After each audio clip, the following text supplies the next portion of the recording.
Perfection PSC अकादमी में आपका स्वागत है।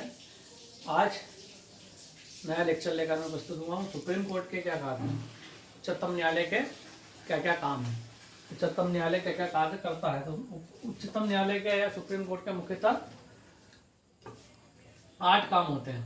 अभिलेख न्यायालय होता है, प्रारंभिक क्षेत्राधिकार होता है, अपीली क्षेत्राधिकार होता है, निर्णय परिवर्तन होता है, पूर्ण न्याय होता है, परामर्शदात्री अधिकार होता है, फंडामेंटल राइट्स का संरक्षक होता है और जनहित याचिका। यह मुख्यतः 8 काम है जो सुप्रीम कोर्ट के होते हैं। सबसे पहला जो काम है वो काम कहलाता है अभिलेख न्यायालय। अभिलेख न्यायालय का यह मतलब है कि सुप्रीम कोर्ट द्वारा जो भी निर्णय सुनाए जाते हैं वो निचली अदालतों के लिए अभिलेख का कार्य करते हैं, रिकॉर्ड का कार्य करते हैं। अर्थात निचली अदालतें उन निर्णयों को पढ़कर ही अपने निर्णय सुनाती है।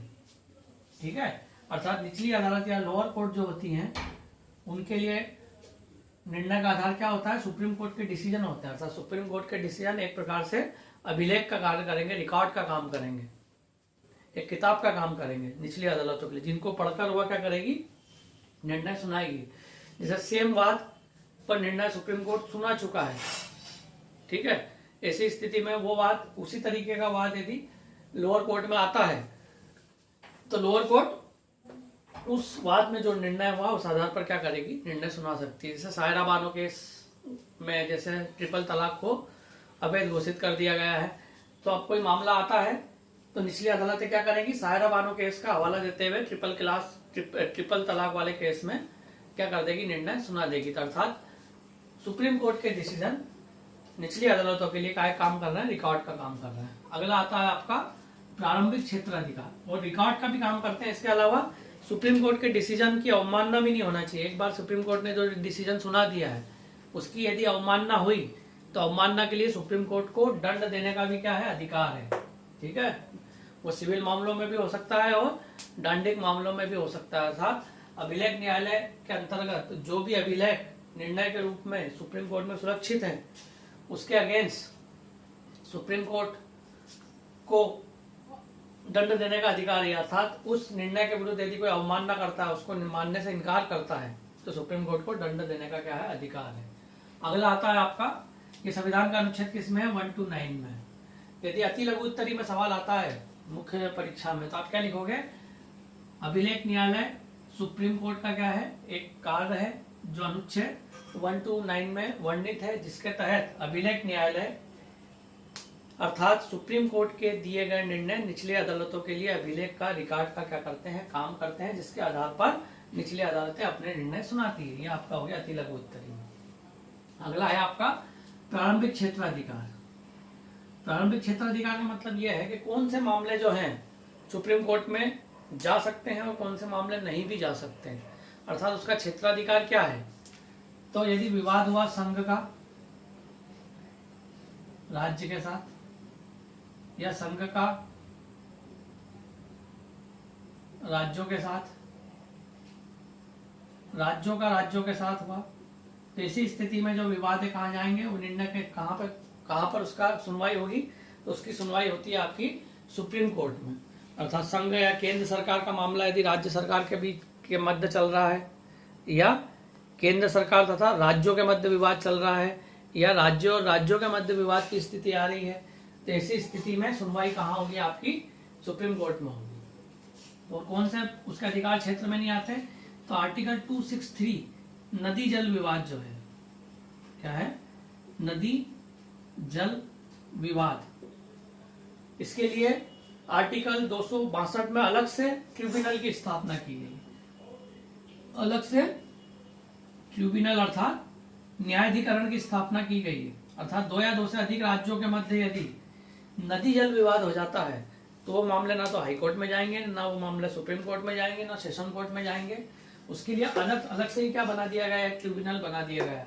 इस ट्रिब्यूनल के फैसलों को सुप्रीम कोर्ट में भी चुनौती नहीं दी जा सकती है। तो आर्टिकल 263 अर्थात 262 में नदी जल विवाद जो है सुप्रीम कोर्ट के अधिकारिकता क्षेत्र से क्या है, इतर है या इससे अलग है। इसके अलावा आता है आपका 280 अर्थात वित्त आयोग जो है, वित्त आयोग के संबंध में जो भी विवाद होंगे, है ना, वित्त आयोग ने जो भी फैसला सुना दिया है उसको आप सुप्रीम कोर्ट में चुनौती नहीं दे सकते। ऐसा वित्त आयोग ने यदि बोल दिया कि 40% पैसा जो है राज्यों को मिलेगा, तो राज्य फिर उसके अगेंस्ट सुप्रीम कोर्ट में नहीं जा सकते। अर्थात प्रति 5 वर्ष में राष्ट्रपति को यह पावर है कि आर्टिकल 280 के तहत वो क्या करता है, वित्त आयोग का गठन करता है। वित्त आयोग का क्या काम है, केंद्र तथा राज्यों के मध्य वित्त का क्या करता है, बंटवारा करता है। सर टैक्स के रूप में जो भी सेंट्रल को आय होती है उसमें राज्यों की हिस्सेदारी कितनी होगी वो निर्धारित कौन करेगा, आपका वित्त आयोग करता है। तो ये हिस्सेदारी का निर्धारण जो वित्त आयोग करता है उसके फैसलों को सुप्रीम कोर्ट में चुनौती नहीं दी जा सकती, ये भी आप याद रखिए। ये भी इसकी अधिकारिता का क्षेत्र से क्या होता है, बाहर का क्षेत्र है। इसके अलावा आता है आर्टिकल 290। 290 का मतलब ये कि केंद्र और राज्यों के मध्य खर्चों के समायोजन से संबंधित जो विवाद है उसे भी आप क्या है, सुप्रीम कोर्ट में चुनौती नहीं दे सकते। खर्चों के समायोजन से संबंधित जो भी विवाद होते हैं उसे भी आप सुप्रीम कोर्ट में चुनौती नहीं दी सकते। तो वित्त आयोग के फैसलों को, खर्चों के समायोजन को और नदी जल विवाद, ये तीनों जो हैं बातें जो हैं सुप्रीम कोर्ट की प्रारंभिक क्षेत्राधिकार की सीमा से इतर है या अलग है।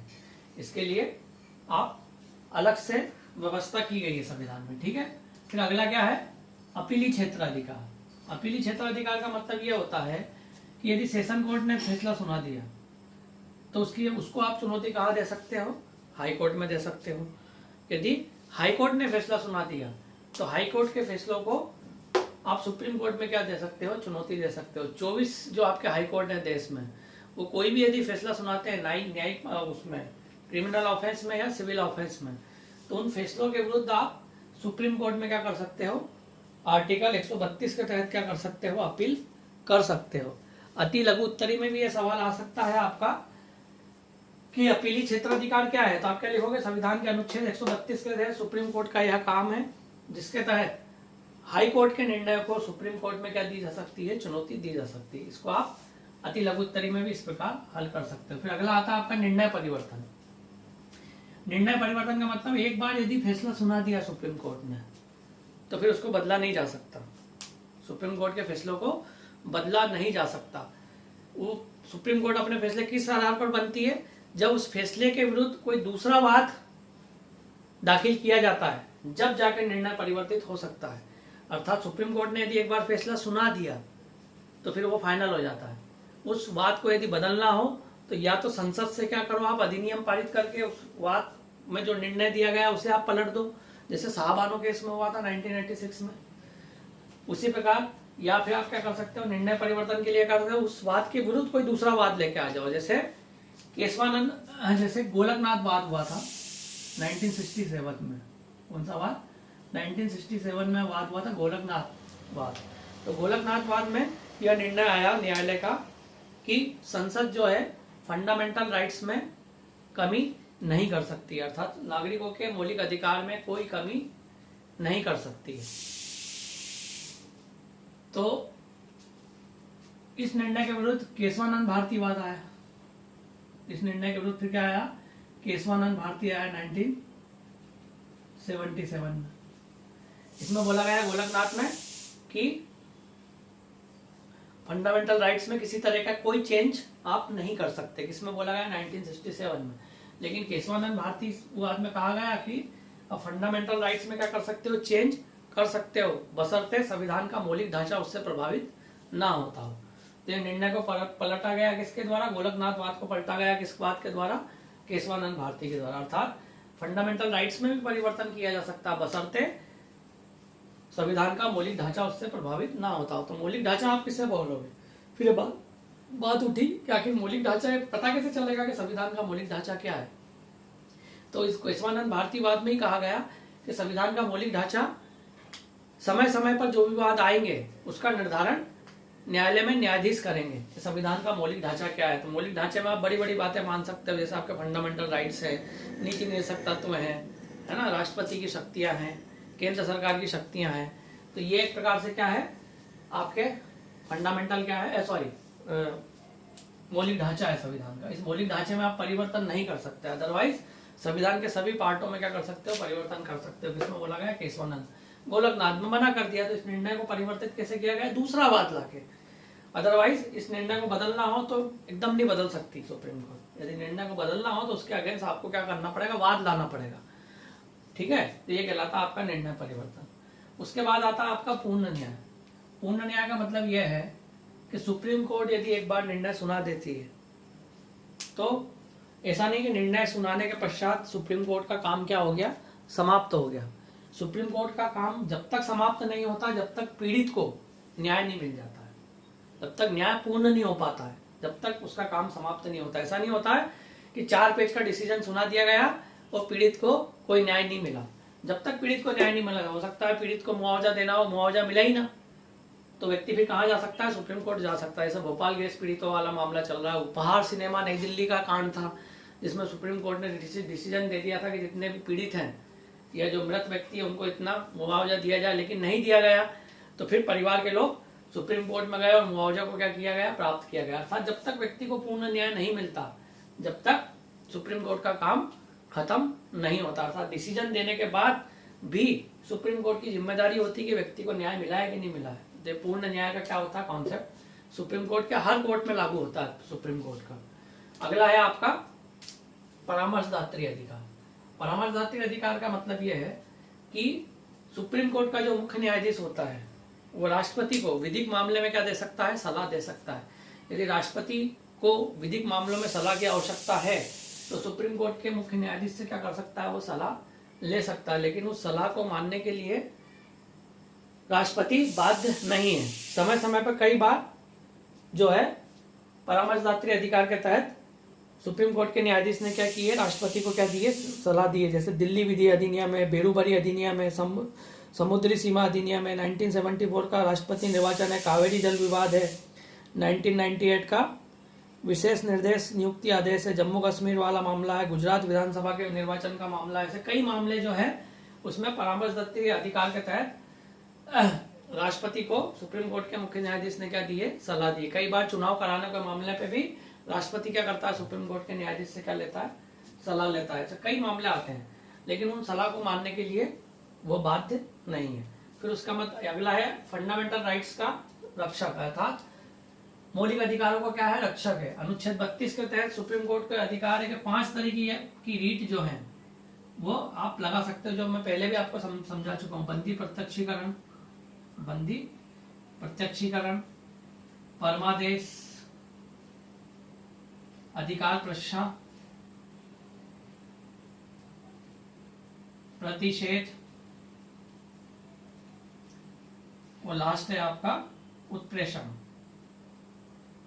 अर्थात व्यक्ति के यदि फंडामेंटल राइट्स में कमी होती है तो सुप्रीम कोर्ट में जाकर वह उसे पुनः प्राप्त कर सकता है। बंदी प्रत्यक्षीकरण का मतलब बंदी बनाए गए व्यक्ति को न्यायाधीश के समक्ष प्रस्तुत करो, जहाँ न्यायाधीश बंदी बनाए जाने का क्या पूछता है, कारण पूछता है। परमादेश का मतलब कोई सार्वजनिक अधिकारी है, सरकारी अधिकारी है, जब अपने अधिकार का प्रयोग नहीं कर रहा है, अर्थात अधिकार क्षेत्र में जो काम उसके आते हैं वो करने से वो मना करता है, तो ऐसी स्थिति में परमादेश के माध्यम से आप क्या करवा सकते हो, काम करवा सकते हो। अधिकार प्रश्न किस अधिकार से, जब एक पद पर 2 व्यक्ति क्या हो जाते हैं, काबिज हो जाते हैं, तो उस स्थिति में अधिकार प्रश्न के माध्यम से सुप्रीम कोर्ट क्या करता है, पूछता है। प्रतिषेध का मतलब यह होता है जब अधिकार क्षेत्र से इतर जाकर निचली अदालतें क्या कर रही है, बात को सुन रही है, तो ऐसी स्थिति में सुप्रीम कोर्ट कहता है कि इस मामले को यही रोको, इस बात को ऊपर भेजो। और उत्प्रेषण का मतलब यह होता है कि हाई कोर्ट के जो फैसले होते हैं उन्हें सुप्रीम कोर्ट में क्या दी जा सकती है, चुनौती दी जा सकती है। इसको मैंने अलग से भी डिटेल में यूट्यूब के माध्यम से पढ़ा दिया है सभी रीटों को, इसलिए शॉर्ट में मैंने बता दिया कि आर्टिकल 32 के तहत जो है सुप्रीम कोर्ट को क्या है, याचिका के माध्यम से फंडामेंटल राइट्स के संरक्षण का अधिकार है। इसके अलावा एक और नया कॉन्सेप्ट जो चला है, जनहित याचिकावाद। जनहित याचिकावाद का मतलब यह है कि आजकल सुप्रीम कोर्ट जो है वैयक्तिक मामलों के अलावा सामुदायिक जो मामले होते हैं, अर्थात समाज के बहुत बड़े वर्ग पर जिसका प्रभाव पड़ता है, तो किसी व्यक्ति के याचिका पर या किसी संस्था की याचिका के आधार पर जनहित से वो जुड़े होना चाहिए, अर्थात जन समूह का एक बहुत बड़ा भाग उससे प्रभावित होना चाहिए। तो ऐसी याचिका आप सुप्रीम कोर्ट में लगा सकते हो जनहित याचिका के रूप में। लेकिन जनहित याचिका की ये विशेषता होती है कि जनहित याचिका को एक बार यदि लगा दिया जाए सुप्रीम कोर्ट में तो उसे वापस नहीं किया जा सकता, अर्थात जब तक उस पर फैसला नहीं आएगा उसे वापस नहीं ले सकते। ये साधारण याचिकाओं से थोड़ी अलग याचिका होती है। जनहित याचिका ने जनहित से जुड़ी होना चाहिए पहली बात, इसे बीच में वापस नहीं लिया जा सकता, एक बार यदि हो गई, और इसका संबंध व्यापक रूप से होना चाहिए। 1986-87 में पीएन भगवती जो थे उन्हें सुनील बत्रा नामक एक कैदी ने तिहाड़ जेल से क्या लिखा था, एक पत्र लिखा था। उस पत्र को ही उन्होंने क्या मान लिया था, जनहित याचिका मान लिया था और तिहाड़ जेल का क्या किया था, निरीक्षण किया था और वहां की सभी व्यवस्थाएं क्या हो गई थी, सुधर गई थी। तो जब से पीएन भगवती से ही क्या मानी जाती है, जनहित याचिकावाद की क्या मानी जाती है, शुरुआत मानी जाती है। इसको डिटेल में हम आगे भी पढ़ेंगे। एक दीर्घोत्तरी सवाल भी जनहित याचिका पर आ सकता है। तो जनहित याचिका का मतलब यह है कि जब न्यायालय जो है अपनी न्यायिक औपचारिकताओं को दरकिनार रखते हुए व्यापक जन समूह वाला मुद्दा यदि उसके संज्ञान में आता है तो ऐसी स्थिति में वो न्यायिक औपचारिकता अर्थात व्यक्ति क्या लगाएगा, याचिका लगाएगा, वकील के माध्यम से लगाएगा, तो ऐसा कुछ नहीं है। ऐसी स्थिति में वो एक पेपर की कटिंग को भी क्या मान सकता है, याचिका मान सकता है। पोस्ट कार्ड को भी क्या मान सकता है, याचिका मान सकता है। एक व्यक्ति की ओर से दूसरा व्यक्ति यदि लगा रहा है याचिका, उसको भी क्या मान सकता है। समूह कोई लगा रहा है, कोई संस्था लगा रही है, उससे भी क्या मान सकता है, याचिका मान सकता है। लेकिन उसका उद्देश्य क्या होना चाहिए, जनहित में होना चाहिए, अर्थात ज्यादा से ज्यादा लोग उससे क्या होना चाहिए, डायरेक्ट या इनडायरेक्ट यदि प्रभावित है तो ही वो जनहित याचिका मानी जाएगी। व्यक्तिगत मामलों में जनहित याचिका नहीं लगाई जाती। तो इस प्रकार हम देखते हैं कि सुप्रीम कोर्ट की ये 8 कार्य हैं जो कि दीर्घोत्तरी में भी आ सकते हैं और अलग अलग आपके अति लघु उत्तरी में भी क्वेश्चन आ सकते हैं कि रीट कितने प्रकार की होती है, पूर्ण न्याय क्या है, परामर्शदात्री अधिकार क्या है। ये 8 क्वेश्चन जो है अति लघु उत्तरी में भी आ सकते हैं। इन 8 को मिलाकर एक दीर्घोत्तरी आपका सवाल भी बन सकता है। तो आज का ये लेक्चर यहीं तक था, सुप्रीम कोर्ट के कार्य। कल फिर नया लेक्चर लेकर हाजिर होंगे। ज़्यादा से ज़्यादा लेक्चर को क्या कीजिए, शेयर कीजिए, ग्रुपों में शेयर कीजिए। मेरे चैनल परफेक्शन पीएससी को क्या कीजिए, सब्सक्राइब कीजिए, ताकि ज़्यादा से ज़्यादा लेक्चर बनाने के लिए क्या होगा, मोटिवेट होता है टीचर। यदि आप ज़्यादा सब्सक्राइब करते हो, ज़्यादा लाइक करते हो, ज़्यादा कमेंट्स करते हो, तो टीचर के लिए यूट्यूब में यही एक बहुत बड़ा क्या होता है, वो होता है, मोटो होता है उसका। तो आज का हमारा लेक्चर यही समाप्त होता है। कल फिर नए लेक्चर के साथ हाजिर होंगे। धन्यवाद। जय हिंद।